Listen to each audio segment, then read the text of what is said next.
சாய்ராம். என் உயிரின் உயிரானவர்களே, மனசுல ஒரு விதமான தயக்கம், மனசுல ஒரு விதமான அச்சம். இதன் மூலமா தான் சாயப்பா கிட்ட என்னால நெருங்கவே முடியல அப்படின்ற ஒரு உண்மைய சாயப்பா எனக்கு உணர வச்சாங்க. ஆனா இப்போ என் மனசுல அந்த மாதிரியான ஒரு பயம் அப்படின்றது இல்லை. அதே போல இன்னைக்கு நான் காலையில கோவிலுக்கு போனேன். அந்த ₹1 காயினை பூஜித்து எனக்கு கொடுத்தாங்க. அது என் கைக்கு வந்த உடனே ஒரு பலம் எனக்குள்ள வந்து இருந்துச்சு. இத மாதிரியான விஷயங்கள் அன்பை சாயில தொடர்ந்து நடக்கணும். நாங்க எல்லோரும் அதற்கு தயாராக கட்டுப்பட்டவர்களாக இருக்கிறோம் அப்படின்னு ஒரு சாய்ராமுடைய கமெண்ட். ஒரே ஒரு வார்த்தை உங்க மனசுல வச்சுக்கோங்க, வேற எந்த வார்த்தையும் வேண்டாம். அந்த ஒரே ஒரு வார்த்தை உங்க வாழ்க்கைய மாத்துது. உங்க சொல், உங்க செயல் எல்லாமே புனிதமாக்கப்பட வேண்டிய ஒரு நிலை இன்னைக்கு உங்களுக்குள்ள இருக்குது. இதற்கு முன்னாடி இருந்த எண்ணம், சொல், செயல் எல்லாமே பலப்படல. அது பலகீனத்தின் அடிப்படையால உருவாக்கப்பட்டது, நடைமுறைப்படுத்தது, செயல்படுத்தப்பட்டது. ஆனா இப்போ வந்திருக்கக்கூடிய பலம் உங்க வாழ்க்கையோட அர்த்தத்தை உருவாக்குவதற்கும் முன்னேற்றத்தை ஏற்படுத்துவதற்காகவும் அதுல இருந்து கர்மாக்களை விடுவிப்பதற்காகவுமே இந்த பலம் இப்ப வந்து சேர்ந்திருக்குது. சில பேர் சொல்லுவாங்க, பல வருஷம் சாயப்பாவை வணங்குற, பட் என்னால அத ஓரளவுக்கு ஃபீல் பண்ண முடியுது. இப்போ என் தலையில இருந்து கால் பாதம் வரைக்கும் அவர் இருப்பது போல ஒரு விஷயம் என் மனசுல படுது. அதனால நான் தனியா இருக்கும் போது கூட ஃபீல் பண்ணல. 10 பேர் இருக்கும் போது கூட எந்த தயக்கமும் இல்லை. எப்படி இப்படிப்பட்ட ஒரு மாற்றம் வந்துச்சுன்னு எனக்கு தெரியல அப்படின்னாங்க. உணரும் தன்மை ஒரு நிமிடம் போதும். அந்த ஒரு நிமிடம் தான் உங்க வாழ்க்கையில மாற்றத்தை ஏற்படுத்த போகுது. அந்த ஒரே ஒரு நிமிடத்துக்காக காத்திருங்க. மின்னல் மாதிரி வரக்கூடிய விஷயம் உங்க வாழ்க்கையில வரும். மின்னல் ஒரு நிமிடம். அதே போல ஒரு நிமிடம் கண்டிப்பா இந்த பதிவில கூட வரலாம். அந்த ஒரு நிமிடம். அப்ப என்ன வார்த்தைய உள்ள கொண்டு போக சொல்ற தெரியுமா?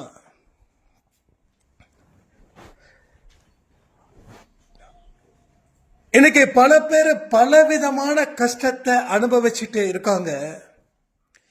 ஏதாவது ஒரு முயற்சி செய்யணும் அப்படின்னு நினைக்கும் போது இந்த முயற்சியை செய்யாத, எதுக்கு வீண் முயற்சி?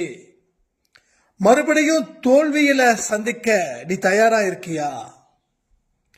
அதனால வேண்டாம் அப்படின்னு உங்களை சுத்தி சொல்லக்கூடியவர்கள் எத்தனை பேர்? கமெண்ட் பண்ணுங்க. நீங்க என்னதான் சாயப்பாவை வணங்கு வணங்கு வணங்குன்னு வணங்கினாலும், நாம அவருடைய நம்பிக்கையின் அடிப்படையில் முயற்சிகளை எடுக்க ஆரம்பிச்சாலும், ஆனா சுத்தி இருக்கிறவங்களுடைய பயமுறுத்தல் நம்ம மனசு அதுக்கு இடம் கொடுக்குது. ஆமா பண்ணாத, கொஞ்சம் காலம் தாழ்த்தி செய், அதுக்கப்புறம் நமக்கு நல்லதா நடக்கும், இப்ப பண்ண வேண்டாம் அப்படின்னு. இப்ப பண்ண வேண்டாம் அப்புறம் செய்யலாம் அப்படின்னு சொல்றவங்க வாழ்க்கையில எத்தனை பேரு, அவங்க எத்தனை பேரு வாழ்க்கையில ஜெயிச்சாங்க, எத்தனை பேரு இப்ப வரைக்கும் அப்புறம் பண்ணலாம்னு சொல்றாங்க. இதை எல்லாமே நீங்க சிந்திக்கணும். உங்களுக்குள்ள கேள்விகளை எழுப்பி பதில்களை பெற முயற்சி செய்யுங்க. ஒரு பதிலும் ஆணித்தரமா இருக்கணும். ஒவ்வொரு பதிலும் ஆணித்தரமா இருக்கணும். நம்ம வாழ்க்கையில நிறைய தவற விட்டுறோம். எங்கேயோ போகும்போது அவமானப்படுறோம். அவமானப்படும் போது கண்ணில இருந்து குளம் மாதிரி தண்ணீர் வந்து நிக்குது. மறுபடியும் முடிவெடுக்கிறோம், நோ, இனிமே அவமானப்படக்கூடாது அப்படின்னு சொல்லி ஒரு 5, 6, 7 நாள் ஏதோ செய்யறோம். மறுபடியும் பழகிக்கிறோம் செய்யாமலே. மறுபடியும் எங்கேயோ போறோம், எங்கேயோ மீட் பண்ணுறோம், எகைன் அவமானம். இது மாதிரி தான் நாம செய்கிறோம். அடுத்தவங்களை கம்பேர் பண்ணும்போது தான் நாம எந்த அளவுக்கு கீழே விழுந்து கிடக்கிறோம். அவங்கெல்லாம் எப்படி இருக்காங்க? இது நினைக்காத மனுஷனே இந்த உலகத்திலே கிடையாது. அவன் எவ்வளவு பெரிய கோடீஸ்வரனா இருந்தாலும் இன்னொரு மனுஷனை வச்சு கம்பேர் பண்ணி அவன் பாரு இப்படிப்பட்ட ஒரு இடத்துல இருக்கான், நான் இப்படி இருக்கேன் அப்படின்னு கம்பேரிஷன் பண்றது சரி தப்புன்றதுக்காக நான் பேசல. ஏன் நம்மால அந்த மாதிரி வாழ்க்கைய வாழ முடியலன்றத நான் பேசுறேன். கம்பேரிஷன் தப்பு, அது இது நம்ம பேசியிருக்கோம், அது உண்மை. ஆனா அடுத்தவனை நினைக்கிற அளவுக்கு நீ ஏன் மட்டமான ஒரு வாழ்க்கைய வாழணும்? என்ன உங்ககிட்ட திறமை இல்லை? ஏதாவது இல்லைன்னா வளர்த்துக்கலாமே. யாராவது ஒரு 4 வார்த்தை சொல்றாங்க அப்படின்னா ஏன் மனசை கஷ்டப்படணும்? அவங்க சொல்லக்கூடிய விஷயம் சரி அப்படின்னா அதை பாசிட்டிவா எடுத்துட்டு போ. அவங்க இப்படி சொல்லிட்டாங்களேன்னு நினைச்சு ஏன் நெகட்டிவா திங்க் பண்ற? சொல்லக்கூடிய வார்த்தைகள் நீ ஏத்துக்கிற மனசை பொறுத்து அது உயிர் வாழுது இல்ல சாகுது. எப்படி உயிர் வாழும் அப்படின்னா ஒரு கான்பிடென்டா, ஒரு பாசிட்டிவா அதை எடுத்துக்கிட்டா அந்த வேர்டு உயிர் வாழும். எத்தனையோ வார்த்தைகள், எத்தனையோ முகங்கள் என்கிட்ட பேசுனதுதான், நிறைய வார்த்தைகள். அது வெறும் சத்தமா இல்லை, சாதாரண அர்த்தங்களாகவும் இல்லை. அது மிகப்பெரிய அர்த்தத்தை எனக்கு நிறைய பேரால கொடுத்துருக்குது. எனக்கு இத்தனை விஷயத்த நான் திரும்ப திரும்ப பேசுறேன் இல்ல புதுசா பேசுறேன் எனக்கு தெரியாது. ஆனா ஒண்ணு, அத்தனை பேர் என்கிட்ட பேசுனது நான் அதை எப்படி எடுத்துக்கிட்டதால எப்படி எனக்கு வாழ்க்கைய அதை அமைச்சு கொடுத்துருக்குது. ஒரு பாலை செவுத்துல போட்டாலோ இல்ல ஒரு பாலை தரையில போட்டாலோ எங்க போட்டோமோ அங்கதானே வரும். அதே போல ஒரு வார்த்தைய எப்படி எடுக்கிறோமோ அதேதான் செயலா வாழ்க்கையா மாறும். இதுல குழப்பம் இருக்குதா? குழப்பங்கள் இருந்துச்சுன்னா, சந்தேகம் இருந்துச்சுன்னா மீண்டும் ஒரு முறை பதிவை கேட்க வேண்டும். நான் சொல்லக்கூடிய விஷயங்கள் எல்லாமே சரியாதான் போய் சேரணும். ஆனா நான் சொல்லும் போது உங்களுடைய பாஸ்ட் லைஃப் அதை கனெக்ட் பண்ணும். அப்போ அந்த பாஸ்ட் லைஃப்குள்ள நீங்க டிராவல் பண்ணுவீங்க. அப்ப நான் சொல்லக்கூடிய 1-2 விஷயத்த மறந்துடுவீங்க. அப்ப திரும்பவும் உங்களுக்கு அதுக்கு தான் சொல்றேன், மறுபடியும் கேளுங்க, தப்பே இல்லை. அப்போ உங்க ஒவ்வொரு வாழ்க்கையிலையும் நீங்க எந்த மாதிரியான வார்த்தைகளை கேட்குறீங்க, கேட்டதால தான் உங்க வாழ்க்கை மாறுது. அப்போ அன்பே சாயில சொல்லக்கூடிய வார்த்தைகளை கேட்கும்போது அப்போ அது வாழ்க்கை மாறாம இருக்குமா என்ன? கண்டிப்பா மாறும், டெஃபினட்டா மாறும். இதுல மாற்று கருத்துக்கு இடமே இல்லை. சரிங்க, அந்த வார்த்தை என்ன? நம்ப முடியாத அற்புதத்தையும் எனது சாய்ப்பா செய்து கொடுப்பார். நம்பவே முடியாத ஒரு வாழ்க்கையையும் உங்களுக்கு செய்து தருவார். இது எத்தனை பேர் உளமாற மனதார ஆம் அப்படியே ஆகும் சொல்றவங்க எத்தனை பேர்? கமெண்ட். எத்தனை பேர்? லைஃப்ல இருக்கக்கூடிய விஷயத்தை நம்ம மேலோட்டமா எடுத்துக்கிறோம், இல்லைன்னா அதுக்கு அதிகமா இம்பார்ட்டன்ட் கொடுக்கிறோம். இந்த ரெண்டுமே வேண்டாம். அதிகமா இம்பார்ட்டன்ட் கொடுக்க கூடாதா? அப்ப எப்படி அப்படின்னு கேட்கறவங்களுக்கு ஒன்னே ஒண்ணு, எதுக்கு நீங்க அதிகமா இம்பார்ட்டன்ட் கொடுக்குறீங்களோ நீங்க நீங்களா இருக்க மாட்டீங்க. இயல்பு நிலையை விட இன்னும் அதிகப்படியான நிலையில இருப்பீங்க. அப்போ கூடுதலாக ஒரு அழுத்தம் உங்க மனசுல போட்டு தாக்கும். நம்ம வீட்டுக்கு ஒரு கெஸ்ட் வந்துட்டாரு, உங்களுக்கு பிரியாணியில நீங்க ரொம்ப ஸ்பெஷலிஸ்ட். உங்க கணவர் சொல்றாங்க பிரியாணி அவன் ஒய்ஃப் நல்லா செய்வாங்க, அதனால இன்னைக்கு லஞ்ச் வந்து உங்களுக்கு 100% பிரியாணி தான் அப்படின்னு. உடனே உங்க கணவர் உங்ககிட்ட சொல்றாங்க பிரியாணி நீ செமையா செய்வல, அது மாதிரி பண்ணிடு, நான் சொல்லியிருக்கேன். அப்படி ஒரு வார்த்தை வந்துருச்சுன்னா போதும், பிரியாணி தக்காளி சாப்பாடு மாதிரி ஆயிடும். ஏன்னா ஒரு விதமான கூடுதல் கமிட்மெண்ட்டை ஏத்துக்கும் போது கூடுதலான அழுத்தமும் அங்க ஏற்படும். இது உதாரணத்துக்கு. அப்ப லைஃப்ல ரொம்ப ரொம்ப ரொம்ப ரொம்ப இம்பார்ட்டன்ட் கொடுத்தா என்ன ஆகும் அப்படின்னா, அதிகப்படியான அழுத்தம் அங்க சேரும். அது எதையுமே செய்ய விடாம போயிடும். ஒரு நார்மலான சக்சஸ் கூட அது கிடைக்காம போயிடும். அப்ப நார்மலான சக்சஸ் கூட கிடைக்கலன்னா ஒரு மினிமம் ஹாப்பினஸ் கூட போயிடும். இது எல்லாமே ஃபேக்ட். நான் சொன்னது அப்படியே ஏத்துக்கணும்னு சொல்லவே இல்லை.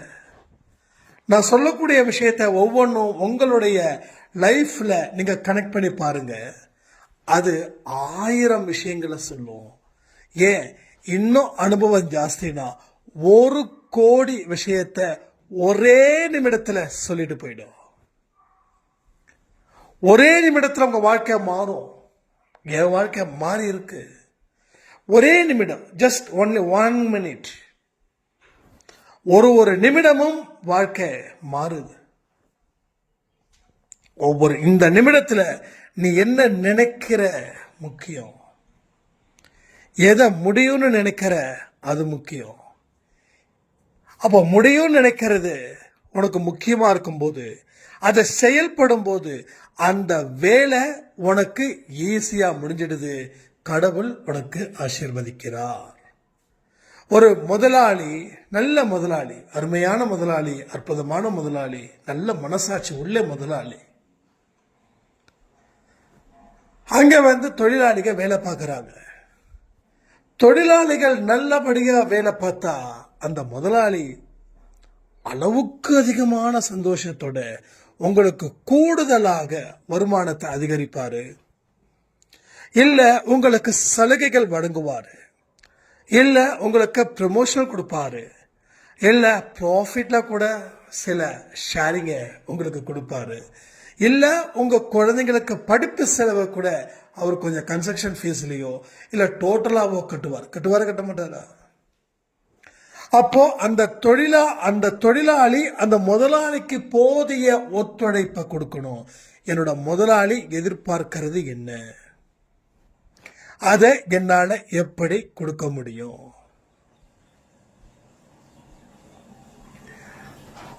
இந்தந்த விதத்துல என்னோட முதலாளியோடைய எதிர்பார்ப்பை நான் பூர்த்தி செய்யணும்னா இந்தந்த அறிவையும் இந்தந்த ஆற்றலையும் நான் வளர்த்துக்கணும்னு ஒரு தொழிலாளி நினைச்சு வாழ ஆரம்பிச்சானா, அந்த தொழிலாளி இன்னைக்கு எந்த ரேஞ்சில் இருக்காரோ அடுத்த 10 வருஷத்துல அவர் அதை விட டாப் ரேஞ்சில் இருப்பாரு.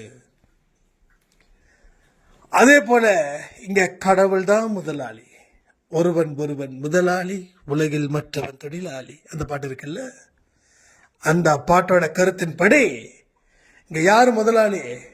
சாய் தான் முதலாளி. சாய் முதலாளி. ஏன்னா அவர் அப்பான்னு கூப்பிட்டா, அட நம்ம அப்பா தானே முதலாளியா இருக்காரு, ஆட பாத்துக்கலாம் விடுங்க. நம்ம ஏதாவது கொஞ்சம் தலைவலினா சரிப்பா கவலைப்படாத, ஃபீல் பண்ணாத, ரெஸ்ட் எடுத்துக்கோ, பார்த்துக்கலாம், அந்த இடத்துல போயிடக்கூடாது. அவர் எங்க அப்பான்னு கூப்பிடணும் வீட்டுக்குள்ள, எங்க முதலாளியா பார்க்கணும் வெளியில. அப்போ அவருடைய எதிர்பார்ப்பை நீங்க பூர்த்தி செய்யக்கூடிய அளவுல இருந்துட்டா, அவருக்கு போதிய ஒத்துழைப்பை நீங்க கொடுத்துட்டா, உங்க வாழ்க்கை ஹை லெவல்ல போய் நிற்கும், எக்ஸ்ட்ரீம் லெவல்ல போய் நிற்கும். நான் சொன்னேனே, நம்ப முடியாத காரியத்தையும் செய்து முடிப்பவர் தான் நம்ம சாயப்பா. இந்த வார்த்தை கேட்கும் போதே எத்தனை பேருக்கு ஒரு ஃபயரா இருக்குதுன்னு பாருங்க, எத்தனை பேருக்கு ரொம்ப கான்பிடண்டா இருக்குதுன்னு பாருங்க. அந்த வார்த்தைகளை கேட்கும் போது மனசுல ஒரு விதமான சந்தோஷம், ஒரு விதமான நம்பிக்கை, தன்னம்பிக்கை, தன்னால முடியும்டா அப்படின்னு சொல்லக்கூடிய விஷயங்கள். இது இயல்பா நடந்துருச்சுன்னா அவன் ரொம்ப லக்கி. நம்ப முடியாத காரியத்தையும் செய்து முடிப்பாருன்னு சொல்லி அத சோக கீதத்தோட கேட்டா வாழ்க்கை காலி. அப்ப என்ன விஷயம் நடக்குது? எதிர்மறை எண்ணங்கள் சூழ்ந்து இருக்கிறதால எந்த விதமான நேர்மறை எண்ணங்களுக்கும் அங்க மதிப்பு இல்லை. ஒரு 30 பேர் ஒரு வீட்டில் இருக்கா, அத்தனை பேரும் அயோக்கியனுங்க. 31ஆவதா ஒரு ஆள் வரான், அவன் நல்லவன். அவனுக்கு அந்த வீட்டில் மதிப்பு இருக்குமா, மதிப்பு இருக்காதா? கமெண்ட் பண்ணுங்க. ஸோ டெஃபினட்டா மதிப்பு இருக்காது. ஏன்னா 30 பேர் இங்க இருக்கிறான். அது போலதான் எதிர்மறை எண்ணங்களை ஒவ்வொன்றாக கொள்ள வேண்டும், ஒவ்வொன்றாக கொள்ள வேண்டும். உங்க மனசுல எதெல்லாம் மாயத்தை கொண்டு வந்து சேர்க்குதோ, எதெல்லாம் எதை நினைச்சாலும் போதையாகுதோ, அதை எல்லாத்தையும் கொல்லணும், ஒவ்வொன்னா கொல்லணும். நீங்க தான் ஹீரோ. ஒரு ஹீரோ என்ன பண்ணுவான்? வில்லனை தேடி கண்டுபிடிச்சு அடிப்பான். டைரக்டா வில்லன் அடிப்பானா? இல்ல, வில்லனுடைய கையாளுகளிலிருந்து ஆரம்பிப்பான். ஒவ்வொன்னா வெட்டி வெட்டி வெட்டி வெட்டி சாட்சி கடைசியில வில்லன் அடிப்பான். அதே போல நீங்களும் உங்களுக்கு உள்ள இருக்கக்கூடிய வில்லன்களை ஒழிப்பதற்குன்னு ஒரு நேரத்தை உருவாக்குங்க. அப்போ அத்தனை எதிர்மறை எண்ணங்களும் உங்ககிட்ட இரையாயிடும். அதற்கப்புறமா வாழ்க்கையில நான் சொல்லக்கூடிய வார்த்தைகள் எல்லாமே உங்களுக்கு மிகப்பெரிய அளவுல ஒரு பெரிய தாக்கத்தை அது ஏற்படுத்தும். அப்ப லைஃப பத்தி அதிகமா இம்பார்ட்டன்ட் கொடுத்தா இந்த பிரச்சனைகளை நீங்க மாட்டிப்பீங்க. அதே நேரத்தில் அலட்சியப்படுத்தினாலும் மாட்டிப்பீங்க. இதுக்கும் அதுக்கும் ஒரே குழிதான். அந்த குழியில விழுந்துட்டா எழுந்திருக்க முடியாது. அதனாலதான் இயல்பான நிலையில இருங்க அப்படின்னு நம்ம சொல்லிக்கிட்டே இருக்கோம். எல்லா பதிவிலையும் இயல்பான நிலையில இருங்க. அந்த இயல்பான நிலையில இருந்து உங்க வாழ்க்கைய வாழுங்க. அப்பதான் அதிகப்படியான சந்தோஷத்தையும் அதிகப்படியான நம்பிக்கையையும் பெற முடியும். எப்பெல்லாம் மைண்டுக்குள்ள ரொம்ப டிஸ்டர்பன்ஸ் இருக்கோ அப்பெல்லாம் நல்ல நல்ல புத்தகத்தை படிங்க, நல்ல புத்தகத்தை படிங்க. மைண்ட் ரொம்ப டிஸ்டர்ப் ஆகுச்சுன்னா, இல்லை எதுவுமே பண்ணலைன்னா கூட 1 hour ஜஸ்ட் நல்லா பிரீத்திங் எக்ஸசைஸ் பண்ணுங்க. அமைதியான ஒரு முறை உங்களுக்குள்ள இருக்கணும். காலையில எழுந்திருச்ச உடனே நிறைய பேருக்கு பயங்கர குழப்பம் இருக்கும், ஒரு மாதிரி இருக்கும், ரொம்ப டிஸ்டர்ப்டா இருக்கும். அந்த நேரத்தில் ஒரு 15 நிமிஷம் கண்களை மூடி நிமிர்ந்து உட்காந்து ஒன்று தியானம் பண்ணுங்க, இல்லை மூச்சு பயிற்சி பண்ணுங்க, இல்லை கடவுளை நினைச்சுக்கோங்க, ஏதாவது ஒன்று. ஆனால் தனிமையில் இருக்கணும், டிஸ்டர்பன்ஸ் இல்லாமல் இருக்கணும். அப்படி இருக்க இருக்க இருக்க உங்கள் லைஃப்ல நிறைய விஷயங்கள் உங்களுக்கு மிகப்பெரிய ஒரு விஷயத்தை உணர்த்தும். நீ வாழ வேண்டியவன், நீ புலம்ப வேண்டியவன் இல்லை, நீ வாழ வேண்டியவன், நீ சாதிக்க வேண்டியவன் அப்படின்னு ஒரு தாட்டை கடவுள் கொண்டு வந்து சேர்ப்பார். இதையெல்லாம் புரிஞ்சுக்கோங்க. வாழ்க்கைன்றத செம்மையா வாழுவோன்னு சொல்லி இந்த ஒரு நிமிடம் உங்க வாழ்க்கையில எப்ப வரும் அப்படின்னா, என்னைக்கு நீங்க எல்லா விஷயத்தையும் முழுசா செய்கிறீங்களோ அந்த நிமிஷத்துல அது நடக்கும், நடந்தே தீருன்னு சொல்லி இந்த பதிவை நான் முடிக்கிறேன். ஜெய் சாய்ராம்.